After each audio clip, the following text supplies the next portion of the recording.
સુરત જિલ્લાના કામરેજ તાલુકાની પત્રકાર એકતા પરિષદની મીટિંગ વેલંજા ખાતે યોજાઈ। તાલુકા સંગઠનની રચના જિલ્લા પ્રમુખ તેમજ જિલ્લા ઝોન પ્રદેશ આગેવાનોની હાજરીમાં કરવામાં આવી। આજરોજ કામરેજ તાલુકા સંગઠનની રચના સભ્ય નોંધણી તેમજ જિલ્લા અધિવેશનના આમંત્રણ માટે વેલંજા ખાતે મીટિંગનું આયોજન કરવામાં આવ્યું હતું, જેમાં પત્રકાર એકતા પરિષદના સુરત જિલ્લાના પ્રમુખ સતીશભાઈ કુંભારી, ઝોન 7ના પ્રભારી ભરતભાઈ નાકરાણી, સુરત ઉપપ્રમુખ દિનેશભાઈ વાઘેલા, સહમંત્રી રવિ પટેલ, મહિલા વિંગના પ્રદેશ મંત્રી વીણાબેન સોનદાગર ઉપસ્થિત રહી કામરેજ તાલુકાની મીટિંગ યોજી હતી।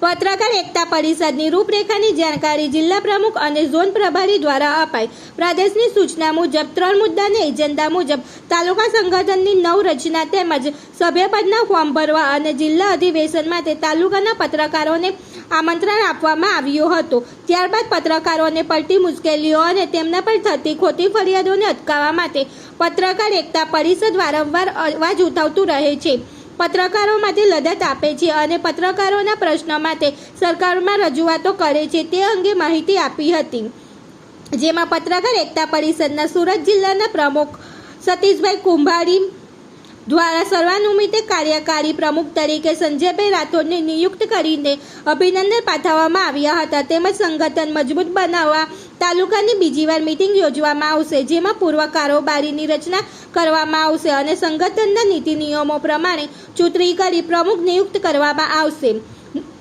નજીકના સમયમાં સુરત જિલ્લાનું વિશાળ અધિવેશન મળવા જઈ રહ્યું છે, જેમાં તમામ તાલુકા અને સુરત જિલ્લા અને શહેરના તમામ પત્રકારો ઉપસ્થિત રહેશે। આ અધિવેશનમાં અધિકારીઓ આમંત્રિત, રાજકીય મહેમાનો, સામાજિક અગ્રણીઓ પણ આમંત્રિત હશે, જેમાં દરેક પત્રકારની હાજરી જરૂરી છે।